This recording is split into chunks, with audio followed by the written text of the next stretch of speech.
Hi everyone, this is Anam. Welcome to PhD jobs and admission. So आज का हमारा lecture एक इंपॉर्टेंट लेक्चर होने वाला है बिकॉज आज के इस वीडियो में मैंने रिसर्च मेथोडोलॉजी से रिलेटेड कुछ इंपॉर्टेंट एमसीक्यूज आपके साथ डिस्कस करा है। सो आप इस वीडियो को एंड तक जरूर देख लीजिएगा for your upcoming DAVV DET 2021 and 2022। सो मैं आपको बता दूं, आपके DAVV का जो पीएचडी एंट्रेंस एग्जामिनेशन है ये 19 अप्रैल 2022 को कंडक्ट करवाया जाएगा। सो याद रखिएगा, आपका जो एंट्रेंस एग्जामिनेशन है उसमें दो पेपर्स होते हैं, पेपर 1 एंड पेपर 2। आपका एंट्रेंस एग्जाम दो पार्ट्स में डिवाइडेड होता है। सो आपका जो पेपर 1 होता है उसमें आपको रिसर्च मेथोडोलॉजी और मैथमेटिकल एप्टीट्यूड, ये दोनों टॉपिक से आपको एग्जाम में क्वेश्चंस पूछे जाते हैं। सो आपका 50% जो होता है ये पेपर 1 पर बेस्ड होता है।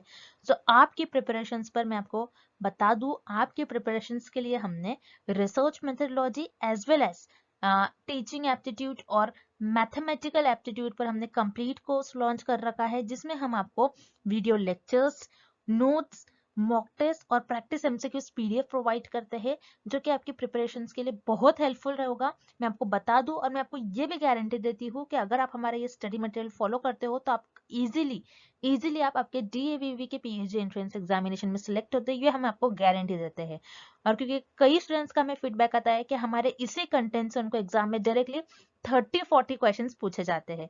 सो याद रखिएगा, हम आपको ये भी गारंटी देते हैं कि हमारे इसी कंटेंट से आपको एग्जाम में क्वेश्चंस पूछे जाएंगे, डायरेक्टली आपको 30-40 क्वेश्चंस एग्जाम में पूछे जाने के चांसेस है, क्योंकि इस कोर्स को हमने हमारे एक्सपीरियंस के बेसिस पर डिजाइन करा है। और जो एक्चुअल पीएचडी एंट्रेंस एग्जामिनेशन में क्वेश्चंस पूछे जाते हैं वो सारे क्वेश्चंस हमने हमारे इस कंटेंट में कवर कर रखा है। सो ये कंटेंट याद रखिएगा, आपको Hindi as well as in English दोनों ही लैंग्वेज में मिलने वाला है, क्योंकि आपका पेपर भी दोनों ही लैंग्वेज पर बेस्ड होता है। सो याद रखिएगा, आपको जल्द से जल्द आपका इस कोर्स को परचेस करना है, क्योंकि 15 डेज ही रिमेनिंग है फॉर योर एग्जामिनेशन।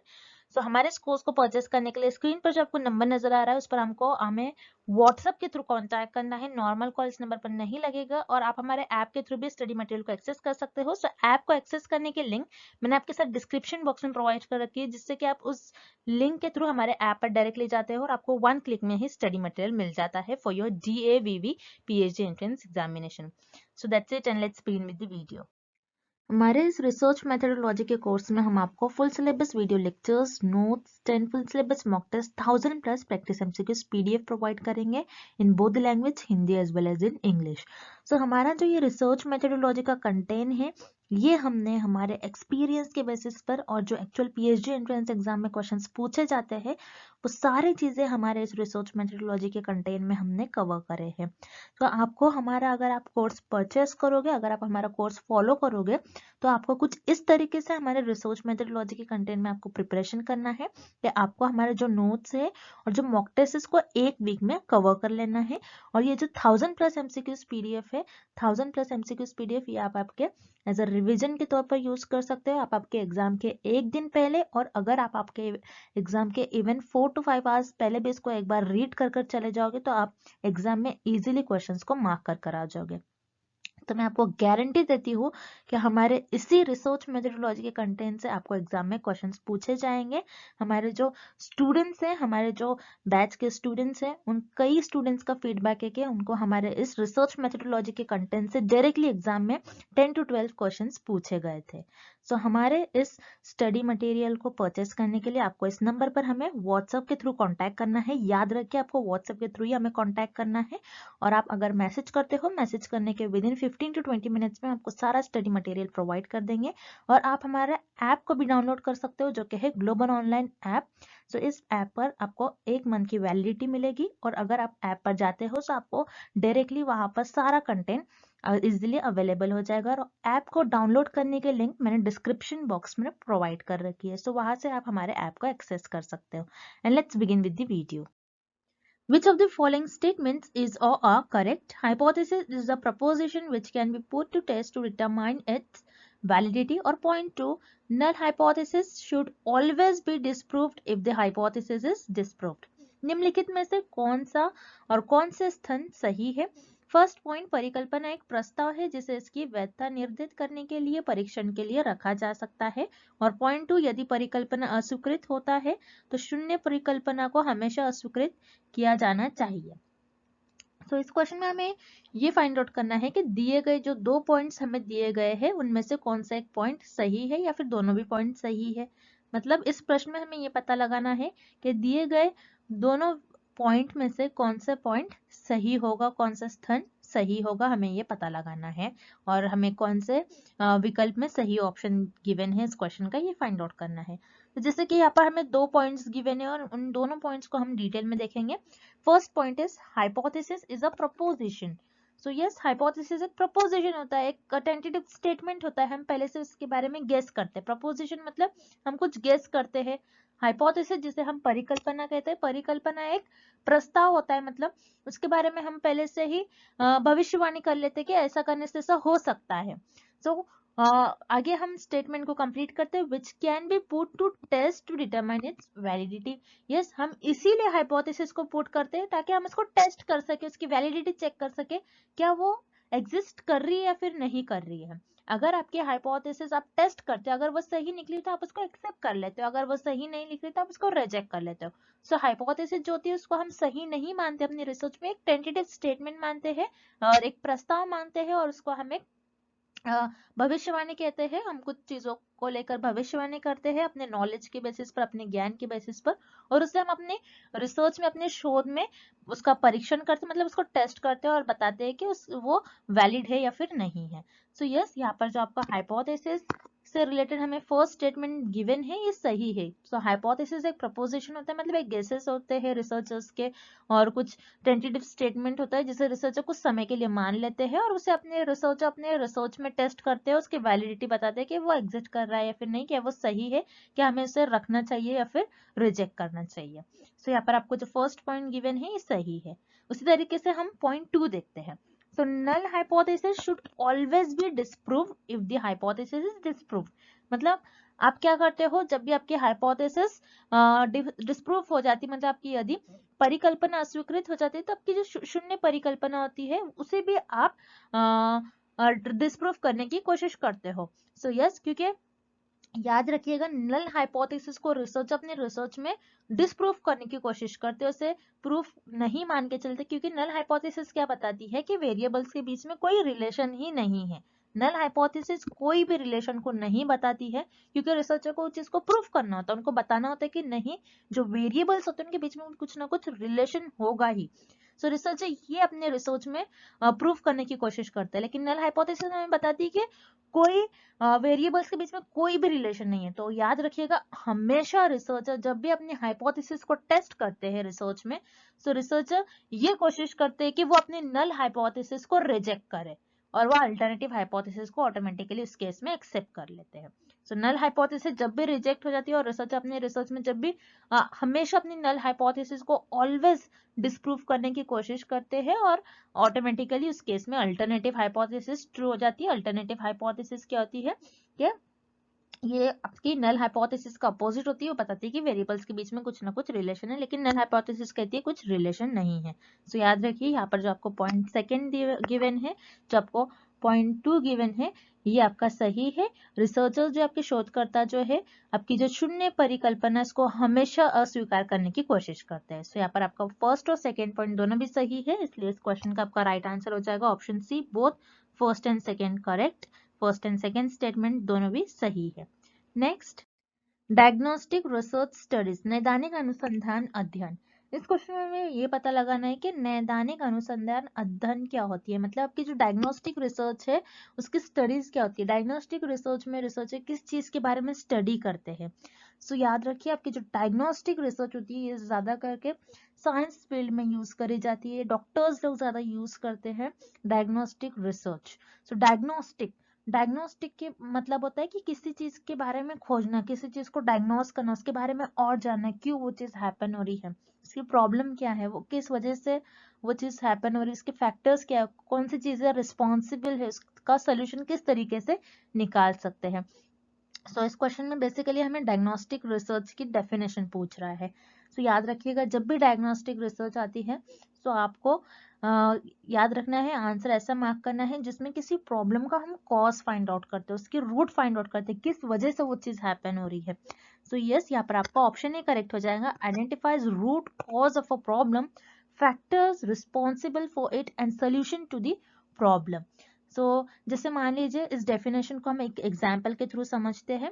जैसे मान लीजिए कोई पर्सन है, उस पर्सन को हार्ट डिसीज है। आप किस तरीके से उस प्रॉब्लम को आप आइडेंटिफाई करोगे, उसके रूट, वो कॉजेस, किस वजह से उसको हार्ट डिसीज हुई है।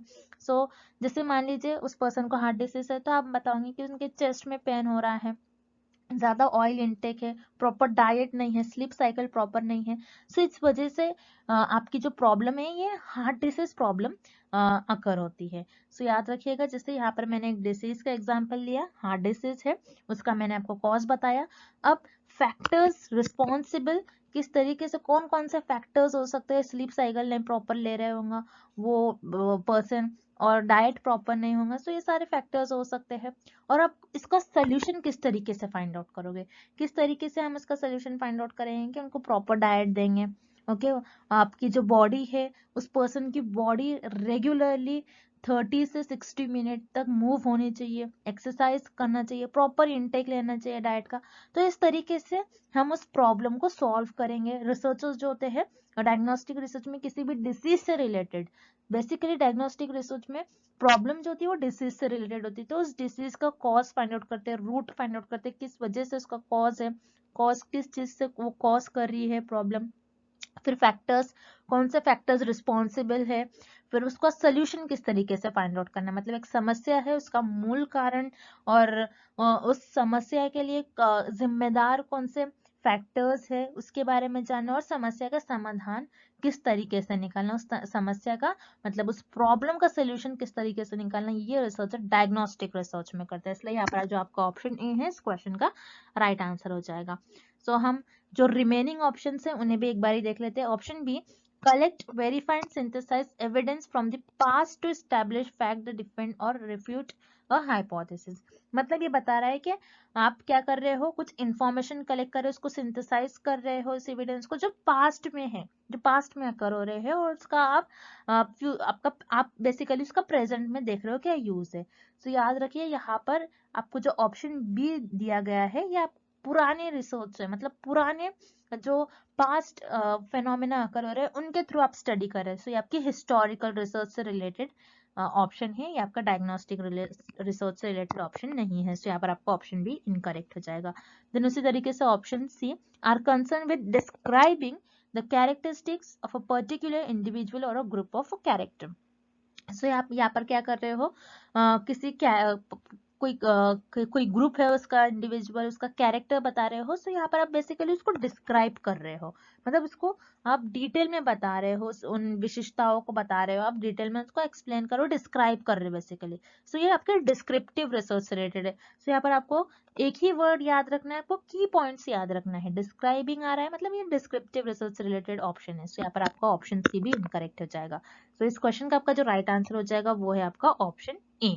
नेक्स्ट, एक्सट्रेनियस वेरिएबल्स आर, बाह्य चर है। इस क्वेश्चन में हमें ये पता लगाना है कि आपके बाह्य चर मतलब आपके जो एक्सट्रेनियस वेरिएबल है इनका मीनिंग क्या होता है, ये होते क्या है, उनकी डेफिनेशन बेसिकली हमें पता लगाना है इस क्वेश्चन में। याद रखिए इस क्वेश्चन को हम सॉल्व करेंगे एक एग्जाम्पल के थ्रू। हम एक एग्जाम्पल लेते हैं। उस एग्जाम्पल को लेने से पहले आपको पता होना चाहिए कि हम वेरिएबल्स की जो स्टडी करते हैं सिर्फ और सिर्फ एक्सपेरिमेंटल रिसर्च में करते हैं। एक्सपेरिमेंटल रिसर्च में हम ये देखते हैं कि इंडिपेंडेंट वेरिएबल जो होता है, इंडिपेंडेंट वेरिएबल का क्या इफेक्ट हो रहा है डिपेंडेंट वेरिएबल पर, हम ये देखते हैं। मतलब इंडिपेंडेंट वेरिएबल और डिपेंडेंट वेरिएबल के बीच में कॉज एंड इफेक्ट रिलेशनशिप को हम फाइंड आउट करते हैं और उसको स्टडी करते बताते हैं कि दोनों भी वेरिएबल्स के बीच में कैसा कॉज एंड इफेक्ट रिलेशनशिप है।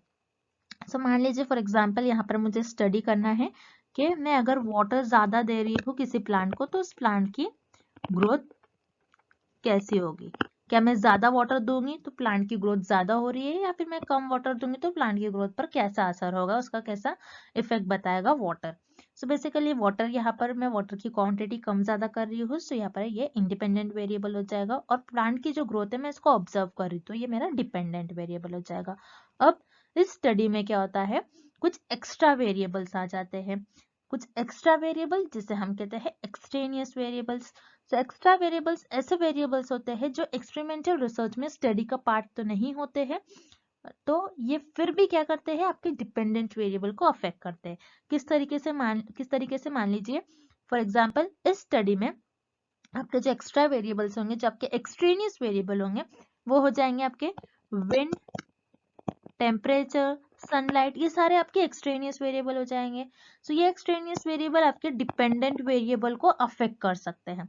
सो कभी कभार क्या होता है, आप देखना चाह रहे हो कि आपकी जो वाटर है कि उसकी वजह से ही प्लांट की ग्रोथ हो रही है, या फिर उसमें कुछ विंड, टेम्परेचर और सनलाइट का भी कुछ रोल है या फिर नहीं है। सो इस केस में आपके विंड, टेम्परेचर और सनलाइट जो होंगे ये एक्स्ट्रा वेरिएबल्स होंगे, जिसे हम कहते हैं एक्सट्रेनियस वेरिएबल। ये स्टडी का हमारे पार्ट नहीं होते, ना ही हमारे स्टडी का पर्पस होते हैं, लेकिन फिर भी ये हमारे डिपेंडेंट वेरिएबल मतलब जो प्लांट ग्रोथ है उसको अफेक्ट करते हैं।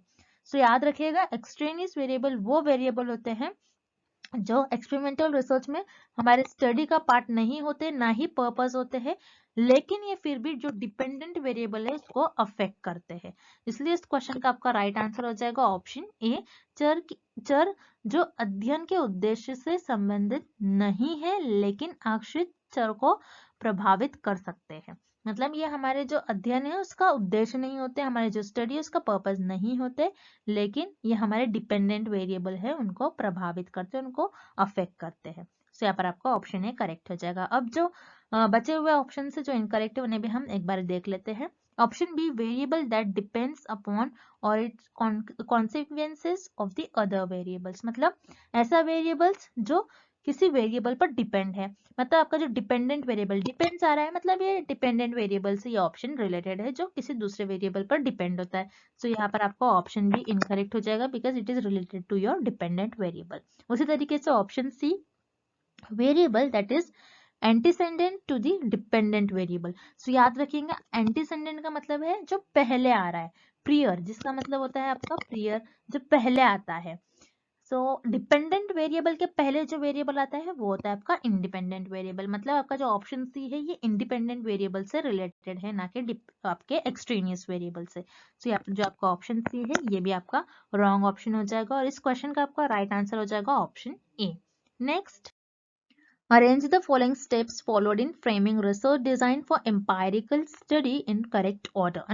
अनुभवजन्य अध्ययन के लिए अनुसंधान डिजाइन तैयार करने में अपनाए गए निम्नलिखित चरणों को सही क्रम में व्यवस्थित करो। इस क्वेश्चन में हमें फाइंड आउट करना है कि अगर आप एम्पायरिकल स्टडी परफॉर्म कर रहे हो तो उस केस में आप रिसर्च डिजाइन फ्रेम करते हो। सो रिसर्च डिजाइन फ्रेम करने के लिए आप कौन कौन से स्टेप्स फॉलो करोगे उन्हें हमें करेक्ट ऑर्डर में अरेंज करना है। सो यहाँ पर एम्पायरिकल स्टडी क्या होती है, जो आप आपके ऑब्जर्वेशंस की बेसिस पर, जिसमें आप एक्सपेरिमेंट्स परफॉर्म करते हैं, आप रियलिटी में उसको परफॉर्म करते हो, सो उसे हम कहते हैं एम्पायरिकल स्टडी। अब एम्पायरिकल स्टडी के लिए आप रिसर्च डिजाइन तैयार कर रहे हो। रिसर्च डिजाइन मतलब कि अनुसंधान डिजाइन तैयार कर रहे हो। रिसर्च डिजाइन क्या होती है, जिसमें आप सारी प्लानिंग करते हो कि मैं इस तरीके से डेटा कलेक्ट करने वाली हूँ, मैं ये सैम्पलिंग टेक्निक मेथड यूज करूंगी, इस मेथड से मैं डेटा कलेक्ट करूंगी, उसके बाद मैं उसको किस तरीके से एनालाइज करूंगी, फिर मैं कहाँ के लोगों को लूंगी, किस पॉपुलेशन पर मैं रिसर्च करूंगी, ये सारी चीज आप डिसाइड कर लेते हो। बेसिकली यहाँ पर प्लानिंग करते हैं कि आप किस तरीके से रिसर्च को परफॉर्म करने वाले हो, स्टडी को आप परफॉर्म करने वाले हो। सो यहाँ पर हमें पूछ रहा है इस क्वेश्चन में कि अगर आप एम्पायरिकल स्टडी परफॉर्म करो तो उसकी आप रिसर्च डिजाइन आप उसको तैयार कर रहे हो, आपके अनुसंधान डिजाइन को अगर आप तैयार कर रहे हो तो दिए गए जो हमें ऑप्शन से दिए गए पॉइंट्स है उनको हमको एक करेक्ट ऑर्डर में अरेंज करना है। पहले हम क्या इंक्रीज, मतलब पहले हम क्या डिसाइड करते हैं, फिर उसके बाद किस तरीके से पूरी रिसर्च स्टडी को हम परफॉर्म करेंगे, हमें बता करना है। सो याद रखिए, जब भी आप एम्पायरिकल स्टडी परफॉर्म करते हैं, जब भी आप रियल में एक्सपेरिमेंट्स परफॉर्म करते हैं, ऑब्जर्व करते हैं चीजों को, तो सबसे पहले अगर आप डेटा कलेक्ट कर रहे हो, आप रिसर्च स्टडी परफॉर्म कर रहे हो, तो सबसे पहले आप आपका यूनिवर्स को आइडेंटिफाई करोगे। तो यहाँ पर जो आपका फर्स्ट पॉइंट है ये फर्स्ट हो जाएगा। मतलब आपकी जो यूनिवर्स है, जिसे हम पॉपुलेशन भी कहते हैं, यूनिवर्स को पॉपुलेशन भी कहते हैं, मतलब आपकी जो पूरी पॉपुलेशन है जिस पर आप स्टडी करने वाले हैं उनको आइडेंटिफाई करते हो, उनको आप पहचान कर लेते हो, मतलब कि जो ब्रह्मांड है उसकी आप पहचान कर लेते हो। देन उसके बाद सैम्पलिंग टेक्निक आप डिसाइड कर लेते हो। फिर भी आपका सेकेंड पॉइंट है, सेकेंड आ जाएगा, मतलब आप पॉपुलेशन में से जिन जिन मेंबर्स को सिलेक्ट कर रहे हो, आप ये बताते हैं कि मैं उनको किस मेथड से सिलेक्ट करने वाला हूँ या फिर करने वाली हूँ, कि मैं प्रोबेबिलिटी मेथड से, मतलब मैं पॉपुलेशन में से, यूनिवर्स में से मेंबर्स को रैंडमली सिलेक्ट करने वाला हूँ, या फिर यूनिवर्स में से या फिर पॉपुलेशन में से जो मेरे सैंपल्स चुनूंगा मैं अपने कन्वीनियंस, जजमेंट और पर्पस के अकॉर्डिंग चुनने वाला हूँ। इस तरीके से आप सैम्पलिंग टेक्निक डिसाइड कर लेते हो। अब अपने सैम्पलिंग टेक्निक डिसाइड कर आपके मेंबर्स को आपने चुन लिया, देन आप इनसे क्या करोगे, डेटा कलेक्ट करोगे। मतलब डेटा कलेक्ट करने के लिए आप टूल यूज करोगे। तो यहाँ पर जो आपका फोर्थ पॉइंट है ये आपका थर्ड हो जाएगा, मतलब डेटा कलेक्शन टूल, डेटा संग्रहण उपकरण, ये आपका थर्ड पॉइंट हो जाएगा। मतलब इन लोगों से आप जिस तरीके से डेटा कलेक्ट करने वाले उसका टूल यूज करोगे कि आप क्वेश्चनर्स के थ्रू डेटा कलेक्ट करने वाले ये डिसाइड कर लोगे, या फिर आप इंटरव्यू के थ्रू, या फिर आप ऑब्जर्वेशंस के थ्रू, और पॉपुलेशन में से आपके जो सैंपल्स है उनमें से आप उनसे डेटा कलेक्ट करोगे, आप टूल डिसाइड कर लेते हो बेसिकली। सो यहाँ पर आपने फोर्थ पॉइंट जो है आपका थर्ड हो जाएगा। फिर उसके बाद आपका डायरेक्टली 6 पॉइंट आ जाएगा। मतलब आपको जो भी डेटा मिलेगा अपने डेटा टूल सेलेक्ट कर लिया, उससे डेटा आपने डेटा कलेक्ट करोगे। डेटा टूल सेलेक्ट करने के बाद आप डेटा कलेक्ट करोगे और आपके पास जो भी डेटा आ गया आप उसको टैबुलेशन मोड में फिक्स कर दोगे। मतलब आपके पास एक टेबल होता है, उस टेबल में आप सारी इंफॉर्मेशन आप फिल कर दोगे। सो यहाँ पर जो आपका 6th पॉइंट है ये आपका 4th पॉइंट हो जाएगा, मतलब डेटा संग्रहण और सारणीकरण वैध। सो यह हो गया आपका 4th पॉइंट। देन उसके बाद आपका लास्ट जो पॉइंट बच गया 4th, फिर उसके बाद जो लास्ट पॉइंट बच गया आपका वो हो जाएगा 4th पॉइंट के बाद थर्ड आपका आ रहा है। यहाँ पर थर्ड है आपका डेटा एनालिसिस एंड इंटरप्रिटेशन। मतलब ये 5th पॉइंट आ जाएगा आपका। जो थर्ड पॉइंट यहाँ पर गिवन है ये आपका 5th आ जाएगा। आपने टैबुलेशन में सारे डेटा को फिल कर लिया, देन उसके बाद उसको आप डेटा को एनालाइज करोगे, आप ऑब्जर्व करोगे किस तरीके से हमें डेटा मिला है, एंड देन उसके बेसिस पर आप कुछ इंटरप्रिटेशन निकालोगे, मतलब कुछ कंक्लूजन निकालोगे। और आपने जो भी कंक्लूजन निकाला फिर उसको आप एक रिपोर्ट में लिखते हो। सो यहाँ पर जो रिपोर्टिंग है 6th पॉइंट आ जाएगा। मतलब आप बताते हो कि आपने किस किस तरीके से रिसर्च किया, कैसे आपने सारे डेटा को इकट्ठा करा, आपने कैसे उसको एनालाइज करा, कैसे उसको इंटरप्रेट करा। सो इस वे में आप आपकी जो एम्पायरिकल स्टडी है उसके लिए अगर आप रिसर्च डिजाइन फ्रेम करते मतलब आपके रिसर्च डिजाइन तैयार करते तो ये सारे स्टेप आप परफॉर्म करोगे। सो ये ऑर्डर हमें ऑप्शन सी में गिवन है। सो इसलिए इस क्वेश्चन का आपका राइट आंसर हो जाएगा option C. Next, data set has a skewed distribution. एक डेटा सेट में एक विषम वितरण होता है। इस क्वेश्चन में हमें ये फाइंड आउट करना है, ये पता लगाना है कि आपके पास जो डेटा है, एक डेटा है, उस डेटे को आपने डिस्ट्रीब्यूट कर दिया, मतलब उस डेटा को आपने ग्राफिकल फॉर्म में डिस्ट्रीब्यूट कर दिया, कुछ इस तरीके से आपने डिस्ट्रीब्यूट कर दिया। तो आपका जो डेटा है ये स्क्यूड है। स्क्यूड का मतलब होता है झुका हुआ। आपका डेटा कुछ इस तरह, कुछ एक तरफ झुका होगा, कुछ एक तरफ इस तरफ ज्यादा झुका होगा। सो जब भी आपका जो डेटा है वो झुका होता है तो उस केस में आपके मीन, मीडियन एंड मोड इनके बीच में क्या रिलेशन होता है, मतलब आपकी जो माध्य होती है, माध्य का और बहुलक, इन तीनों के बीच में कैसा रिलेशन होता है, हमें ये फाइंड आउट करना है कि ये तीनों भी सेम जगह पर एग्जिस्ट करेंगे, सेम होंगे ये तीनों की वैल्यू, या फिर इन तीनों की वैल्यू डिफरेंट होंगे, ये हमें ये पता लगाना है इस क्वेश्चन में। तो याद रखिए, इसके लिए आपको ये डायग्राम याद होना बहुत इंपॉर्टेंट है। आपको बस इस डायग्राम को याद रखना है, बहुत इंपॉर्टेंट डायग्राम है। मैं आपको बता दूं इस टॉपिक से आपको एग्जाम में 1 और 2 क्वेश्चंस कंपलसरी पूछे ही जाते हैं, इसलिए आप इस डायग्राम को अच्छी तरीके से याद करके चले जाइए, जिससे कि आप इस टाइप के क्वेश्चंस को इजीली सॉल्व कर पाओगे। जैसे कि आप देख रहे हो इस डिस्ट्रीब्यूशन में, जैसे स्क्यूड, स्क्यूड का मतलब होता है आपका डेटा झुका हुआ। जैसे कि यहाँ पर आप देख रहे हो स्क्यू के आपके दो टाइप होते हैं, एक होता है पॉजिटिव स्क्यू, एक होता है नेगेटिव स्क्यू। पॉजिटिव स्क्यू में आपका जो डेटा है ये राइट साइड पर सारा झुका होता है, और नेगेटिव स्क्यू में आपका ज्यादातर डेटा जो है ये लेफ्ट साइड में प्रेजेंट होता है, इसलिए हम इसको कहते हैं नेगेटिव स्क्यू। और पॉजिटिव स्क्यू इसलिए कहते हैं क्योंकि राइट साइड में आपका ज्यादातर डेटा झुका हुआ होता है, और ज्यादातर डेटा जो होता है आपका ये लाई करता है पॉजिटिव साइड में, तो इसीलिए हम कहते हैं इसको पॉजिटिव स्क्यू। जैसे कि आप देख रहे हो पॉजिटिव और नेगेटिव स्क्यू में आपका डेटा झुका हुआ है, तो यहाँ पर कुछ इस तरीके से आपके मीन, मीडियन एंड मोड में रिलेशन होगा, मतलब आपके जो माध्य, माध्य के और बहुलक है, कुछ इनमें इस तरीके से आपका रिलेशन होगा कि पॉजिटिव स्क्यू में सबसे ज्यादा जो वैल्यू होगी आपकी ये मोड की होगी, फिर उससे कम मीडियन एंड उससे कम आपका मीन होगा। उसी तरीके से नेगेटिव स्क्यू में सबसे ज्यादा आपकी मीन की वैल्यू हो जाएगी, फिर उससे ज्यादा मीडियन एंड उससे ज्यादा मोड, कुछ इस तरीके से आपके वैल्यूज होंगे। तो जैसे कि आप यहाँ पर देख रहे हो पॉजिटिव और नेगेटिव स्क्यू में जिसमें आपका जो डेटा है वो झुका हुआ है, उस केस में आपके मीन, मीडियन एंड मोड, मतलब कि माध्य, माध्यिका और बहुलक के बीच में ये दो तीनों भी जो है उनकी वैल्यू सेम नहीं होंगी, कम ज्यादा होगी।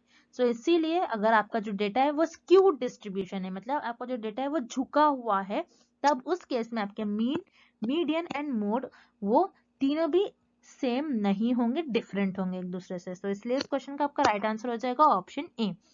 सो जैसे हम यहाँ पर बीच में जो फिगर है, मिडिल में जो फिगर है उसे देख लेते हैं। सो अगर आपका डेटा स्क्यूड नहीं है, मतलब आपका डेटा झुका हुआ नहीं है, आपका डेटा सिमेट्रिकल डिस्ट्रीब्यूशन है, सो उस केस में आपके mean, median and mode in तीनों की वैल्यू सेम होती है, तीनों एक दूसरे से इक्वल होते हैं। सो याद रखना, आपका जब भी डेटा सेट स्क्यूड डिस्ट्रीब्यूशन होगा, मतलब झुका हुआ होगा, तो इस केस में आपके मीन, मीडियन एंड मोड ये तीनों की वैल्यू सेम नहीं होती, ये एक दूसरे से डिफरेंट होंगे। तो इसलिए इस क्वेश्चन का आपका राइट आंसर हो जाएगा option A, when mean, median and mode if exist are not same, जब माध्य, माध्यिका और बहुलक यदि मौजूद हो तो समान नहीं है। सो इस क्वेश्चन में आपका ऑप्शन ए राइट हो जाएगा। Next, data regarding number of children born to couples who are selected as samples using probability sampling has been collected. Which statistical tools will you use to find out, first, the average number of children couples have, and second, the number of children maximum number of couples selected for the study have? नमूने के रूप में चुने गए जोड़ों से पैदा हुए बच्चों की संख्या के बारे में डेटा उपयोग करके संभवतः नमूनाकरण एकत्र किया गया है। पॉइंट 1, जोड़ों के बच्चों के औसत संख्या, एंड पॉइंट 2, अध्ययन के लिए चुने गए जोड़ों की अधिकतम संख्या के बच्चों की संख्या का पता लगाने के लिए आप किस सांख्यिकीय उपकरण का उपयोग करेंगे। तो इस क्वेश्चन में हमें कुछ केस गिवन है और इस केस में हमें सैम्पलिंग सेलेक्ट किए रिसर्चर ने, और सैम्पलिंग सेलेक्ट करने के बाद उन्होंने उस डेटा का स्टैटिस्टिकल टूल्स के थ्रू उनका स्टडी करे हैं। सो स्टैटिस्टिकल टूल, हम कौन सा स्टैटिस्टिकल टूल यूज करेंगे हमें ये पता लगाना है। मतलब और डिटेल में हम देखते हैं इस क्वेश्चन को। जैसे यहाँ पर कुछ कपल्स थे, उनको कुछ चिल्ड्रन बॉर्न हुए, मतलब कुछ जोड़े थे उनको बच्चे पैदा हुए। सो यहाँ पर जो चिल्ड्रन बॉर्न हुए उन पर रिसर्च की गई। सो यहाँ पर जो सैंपल सिलेक्ट करे गए, मतलब जो चिल्ड्रन बॉर्न हुए हैं उनको एज अ सैंपल सिलेक्ट करे गए, रिसर्चर ने उनको सैंपल्स के तौर पर सिलेक्ट करा है बच्चों को। सो यहाँ पर जो सैंपल सिलेक्ट करा है, ये कौन से मेथड से रिसर्चर ने सिलेक्ट करा है? Probability sampling. प्रोबेबिलिटी मतलब रैंडमली, रिसर्चर ने यहाँ पर अपनी कन्वीनियंस, जजमेंट और पर्पस को आगे रखकर नहीं करा है, बल्कि रैंडमली सिलेक्ट करा है। सो इस केस में रिसर्चर ने इस तरीके से चिल्ड्रन बॉर्न जो है उन्हें सेलेक्ट कर लिया, जो कि उनके सैंपल बन गए। अब रिसर्चर को एक स्टैटिस्टिकल टूल के थ्रू इन पर स्टडी जो करनी है, ये स्टैटिस्टिकल टूल के थ्रू करनी है। सो रिसर्चर को क्या देखना है? ये देखना है कि एवरेज नंबर ऑफ चिल्ड्रन कितने हैं कपल्स को, कपल्स के एवरेज चिल्ड्रन कितने हैं, और second, the number of children maximum number of couples, मतलब कितने कपल्स को मैक्सिमम नंबर ऑफ चिल्ड्रन है, यह हमें देखना है। सो याद रखिए, फर्स्ट पॉइंट में हमें क्या बता रहा है? The average number of children couples have, couples को एवरेज नंबर, कितने नंबर ऑफ चिल्ड्रन है हर कपल को। तो यहाँ पर एवरेज हम देख रहे हैं, सो ऑब्वियसली हम कौन से टूल का यूज करेंगे, कौन सा स्टैटिस्टिकल टूल का यूज करेंगे? एवरेज। मतलब हम यहाँ पर क्या देख रहे हैं? जोड़े के जो बच्चे हैं उनकी औसत संख्या क्या है। सो औसत संख्या के लिए, औसत संख्या हम देख रहे हैं, तो यहाँ पर हम औसत इस टूल का यूज करेंगे। मतलब यहाँ पर ये देख रहे हैं रिसर्चर कि ज्यादातर जो कपल्स हैं उनको एवरेज कितने बच्चे, तो आप जैसे ये कह सकते हैं रिसर्चर, जो ज्यादातर जो कपल्स हैं उनको एवरेज 2-2 चिल्ड्रन है, उनको 2-2 बच्चे हैं एवरेज। तो इसलिए यहाँ पर एवरेज यूज कर रहे हैं रिसर्चर, एवरेज यानी मीन का यूज करेंगे, एवरेज को हम मीन भी कहते हैं। अब हम सेकेंड पॉइंट की तरफ चलते हैं। सेकेंड पॉइंट में बता रहा है कि the number of children maximum number of couple, कितने मैक्सिमम चिल्ड्रन है मैक्सिमम कपल्स को, ये हमको बताना है। सो जैसे फॉर एग्जांपल हम ये देखेंगे कि मैक्सिमम कितने बच्चे हैं, मैक्सिमम नंबर, मैक्सिमम यानी सबसे ज्यादा। सो याद रखिएगा, मैक्सिमम जब भी वर्ड आता है उसके लिए हम मोड यूज करते हैं। मोड क्या होता है? मोड ये बताता है आपके पास जो भी डेटा होता है, उस डेटा में एक ऐसा नंबर जो सबसे मैक्सिमम बार, सबसे ज्यादा बार रिपीट होता है वो नंबर, उससे हम उसे कैलकुलेट करने के लिए हम मोड का यूज करते हैं। मोड का मतलब ही होता है ऐसा नंबर जो आपके डेटे में सबसे ज्यादा बार रिपीट हो, उसे हम कहते हैं मोड। सो यहाँ पर फर्स्ट पॉइंट में रिसर्चर को एवरेज नंबर ऑफ चिल्ड्रन देखना था कपल्स के पास, तो यहाँ पर एवरेज नंबर ऑफ चिल्ड्रन देखना है, इसलिए हम एवरेज यानी मीन का यूज करेंगे। एंड मोड, मोड मतलब जो सबसे ज्यादा बार क्वांटिटी आ रही है, मतलब रिसर्चर को यही देखना है मैक्सिमम नंबर ऑफ चिल्ड्रन कितने हैं, मैक्सिमम कपल्स को। तो यहाँ पर रिसर्चर जो है मोड का यूज करेंगे। तो औसत एंड मोड, इन दोनों स्टैटिस्टिकल टूल का यूज करेंगे रिसर्चर स्टडी को परफॉर्म करने के लिए। सो यहाँ पर जो आपको ऑप्शन ए है ये सही हो जाएगा। सो मीडियन हम देख लेते हैं। मीडियन क्या होता है, एवरेज एंड मीडियन गिवन है हमें ऑप्शन 2। मीडियन क्या होता है, मिडिल वैल्यू। सो हमें मिडिल वैल्यू नहीं पता करना है इस स्टडी में। सो यहाँ पर आपका ऑप्शन बी इनकरेक्ट हो जाएगा। उसी तरीके से ऑप्शन सी, अरिथमेटिक मीन और एवरेज। सो याद रखिए अरिथमेटिक मीन ही होता है आपका, और एवरेज ये भी मीन होता है। सो औसत और औसत ये तो नहीं होगा आपका ऑप्शन से, यहाँ पर आपका ऑप्शन सी इनकरेक्ट हो जाएगा। उसी तरीके से option D, median and mode, मतलब माध्यका एंड विदा। सो मीडियन जो आपकी मिडिल वैल्यू है, मोड ऐसी वैल्यू जो सबसे ज्यादा बार रिपीट हो रही है। सो यहाँ पर आपका ऑप्शन डी भी इनकरेक्ट हो जाएगा। सो इस क्वेश्चन का आपका राइट आंसर हो जाएगा ऑप्शन ए। इस स्टडी को परफॉर्म करने के लिए researcher average and mode statistical tool का यूज करेंगे। Next, a complete enumeration of all items in the population is known as। जनसंख्या में सभी मदों की संपूर्ण गणना को कहा जाता है। इस क्वेश्चन में हमें ये फाइंड आउट करना है कि आपके पास एक पॉपुलेशन है, एक पॉपुलेशन में से आप पूरी पॉपुलेशन में से कुछ इंफॉर्मेशन कलेक्ट कर रहे हो। एक पॉपुलेशन है, इसी पूरी पॉपुलेशन से आप इंफॉर्मेशन कलेक्ट कर रहे हो। पॉपुलेशन में जितने भी पूरे मेंबर्स है, जितने पूरे भी आपके पास आइटम्स है, उन सब से आप कंप्लीट इंफॉर्मेशन ले रहे हो, तो उसे हम क्या कहते हैं। याद रखिएगा, जब भी आप पूरी पॉपुलेशन में से, मतलब आपकी जो पूरी जनसंख्या है, जनसंख्या के सभी मेंबर्स में से सभी उनके एलिमेंट्स जो होते हैं आपकी जनसंख्या के, उन सभी से आप इंफॉर्मेशन कलेक्ट कर रहे हो, तो उसे हम कहते हैं सेंसस इंक्वायरी, जनगणना जांच। सो आप क्या करते हैं, आपकी जनगणना जो होती है, आपकी जो सेंसस जो होते हैं, इनसे आप इंक्वायरी लेते हो। सेंसस क्या होता है, पॉपुलेशन में से आप हर एक एक मेंबर से इंफॉर्मेशन कलेक्ट करते हैं, उससे हम कहते हैं सेंसस। और सेंसस जांच ये भारत में हर 10 साल पर किए जाती है। मतलब सेंसस जो होता है भारत में हर 10 साल पर कंडक्ट करवाई जाती है, जिससे पता लगता है कि उस पर्टिकुलर, जिससे पता लग जाता है कि भारत में हमारी कितनी पॉपुलेशन है, कितने लोग लिटरेट है, कितने लोग पढ़े लिखे, कितने लोग एजुकेटेड हैं, और पॉपुलेशन जो रह रही है उनकी जो स्टेटस क्या है, उनका सोशल स्टेटस कैसा है, वो क्या, उनकी इनकम कितनी है, एवरेज इनकम कितनी है लोगों की, ये बता सकते हैं सेंसस इंक्वायरी के थ्रू और जनगणना जांच के थ्रू यही स्टडी की जाती है। सो याद रखिएगा, अगर आप पॉपुलेशन में से हर एक पूरी पॉपुलेशन में जितने भी आपके मदों से आप पूरी इंफॉर्मेशन कलेक्ट करें, मतलब पॉपुलेशन के हर एक आइटम से आप इंफॉर्मेशन कलेक्ट करें, तो उसे हम कहते हैं सेंसस इंक्वायरी। सो यहाँ पर आपका ऑप्शन सी करेक्ट हो जाएगा। अब जो रिमेनिंग ऑप्शन है उन्हें भी हम एक बार ही देख लेते हैं। Option A, study population. Study population तो कुछ नहीं था कि आप स्टडी कर रहे हो पॉपुलेशन पर, इससे हम पूरी पॉपुलेशन से अगर आप इंफॉर्मेशन कलेक्ट करें तो उसे हम स्टडी पॉपुलेशन नहीं करेंगे, अध्ययन आबादी नहीं कहेंगे। सो इस क्वेश्चन का आपका ऑप्शन है इनकरेक्ट हो जाएगा। इस तरीके से ऑप्शन बी, यूनिवर्स। यूनिवर्स मतलब कि ब्रह्मांड, मतलब यूनिवर्स क्या होता है, इसे पॉपुलेशन को ही यूनिवर्स कहते हैं। अगर आप पूरी पॉपुलेशन से स्टडी कर रहे हैं तो उसे हम पॉपुलेशन नहीं करते बल्कि सेंसस कहते हैं। तो यहाँ पर आपका ऑप्शन बी भी इनकरेक्ट हो जाएगा। उसी तरीके से सैंपल पॉपुलेशन, मतलब पॉपुलेशन में से सैंपल चुन रहे हो, तो सैंपल तो कहते हैं पॉपुलेशन के कुछ लोगों पर आप रिसर्च करते हो, लेकिन पॉपुलेशन के आप सभी मेंबर्स पर रिसर्च करते हो, उसे हम कहते हैं सेंसस, ना कि सैंपल। तो यहाँ पर आपका ऑप्शन डी भी इनकरेक्ट हो जाएगा। और इस क्वेश्चन का आपका राइट ऑप्शन हो जाएगा ऑप्शन सी, सेंसस इंक्वायरी, जनगणना जांच।